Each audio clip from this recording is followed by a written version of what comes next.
Good to go. All right.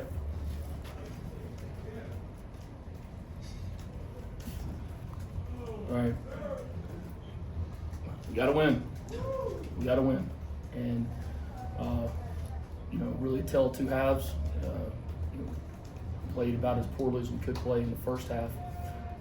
Didn't look fast, didn't look crisp, didn't look sharp. A lot of execution errors. Played with some good energy with defense early, and then we gave up big plays. And then, really the whole thing was coming at halftime, and we had to hit a hard reset. Right? There was no yelling and screaming. There was no getting after people. I simply said to them, we have to take a deep breath, blow the first half out, and all that matters is us going out there to win the third quarter. Whether it's 2 possessions each, 3, it doesn't matter. Our whole objective was to go out and win the third quarter. We were able to do that. We won the third, and then brought them up in the middle, and then that was the next challenge. We have to win the fourth. Didn't mention anything about overtime, but obviously got to win that too. There's something I say pregame usually.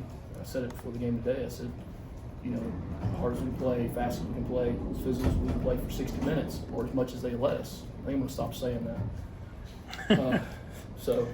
But credit to Wake Forest and the job they're doing. I credit to our kids for not quitting. The one thing I'll say about this team, for 60 minutes and then some, there still was not one person on that sideline who didn't believe we were going to win the football game. Right? They were accountable to their mistakes and their actions early on, and they rallied and were able to put some strange good plays, and we played good situational football there at the end. Okay. Ron?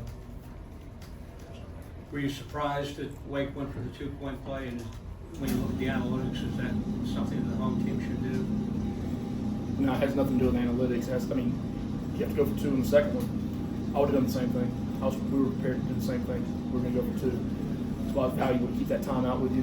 So once they showed their formation, you bang the timeout. One blessing on that one. But we were able to see the formation. Just by the film study, I figured it was going to be a sprint out throwback. When you decided to punt there with Raise your hands. Yes. Thank you. When you decided to punt there with 4 minutes to go, what were the factors you're considering there? What were the variables? That was 4th and 10. Yeah. That's a big one. The odds of that aren't very good. What are your choices? It's too far for a field goal. Right? It's 4th and 10. 4 minutes on the clock. Look, it started running under 4 a little bit, and it was the right decision. We had 2 timeouts remaining, and if we could get a stop, right, be able to use the timeouts, we were good. So, we got them the third down. They hit the big, the play down the left side, defensive right side. Got them back first, and we were able to, change it on. What kind of, the leadership qualities of Haynes there? He probably played his worst half of football in a long time, and the whole offense looked out of phase, and to kind of rally the team and get it going in the second half and play well.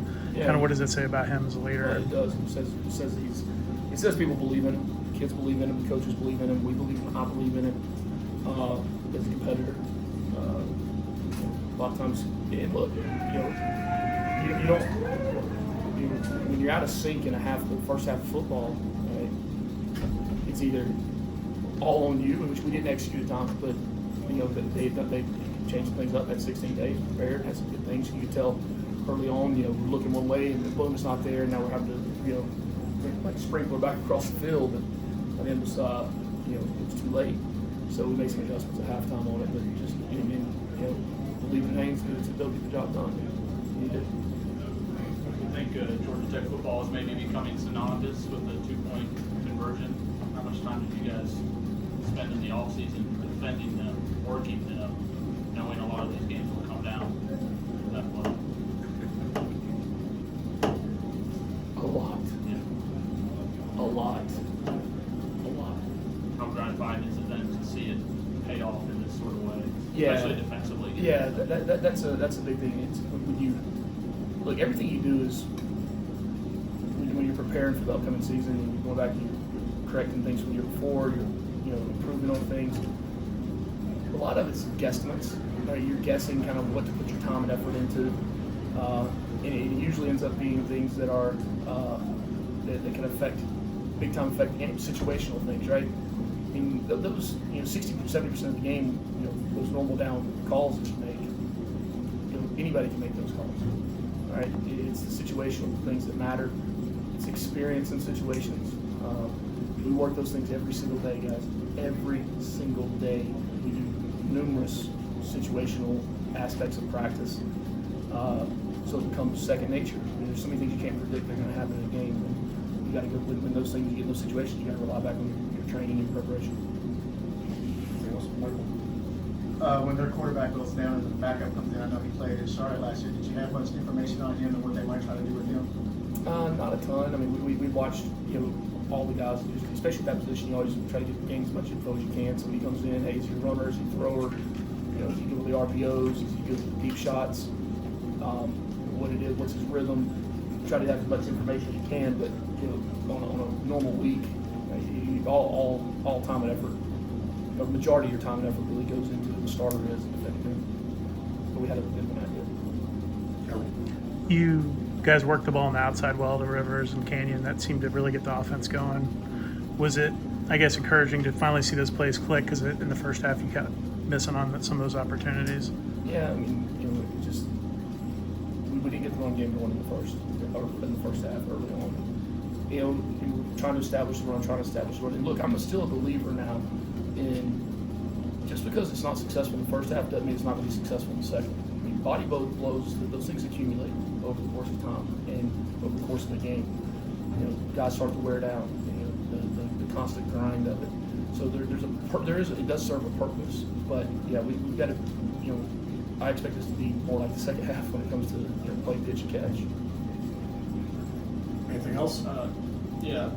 Any rhyme or reason? Do you think one of the guys came out maybe not crisp, not firing on all cylinders? Did it have to do with weight more than anything? Look, we had a good week of preparation, good week of practice.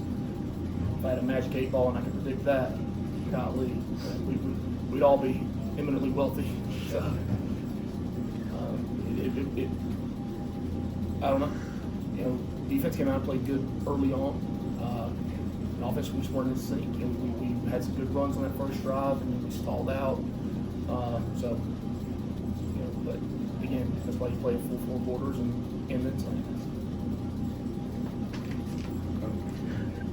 When you, I guess, look at the way the game started and how you guys finished, and is it still frustrating that you guys are not maybe being consistent throughout a game? You haven't put together a complete game really yet this season where you guys... I'm extremely excited we won the football game.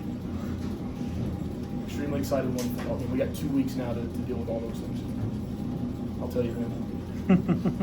Jeff, you want to wrap this up? Yeah, just and on that point, bye week coming up. Is that a good spot? Yeah. Yes. We got to recharge. We got to mentally get ourselves back ready to go.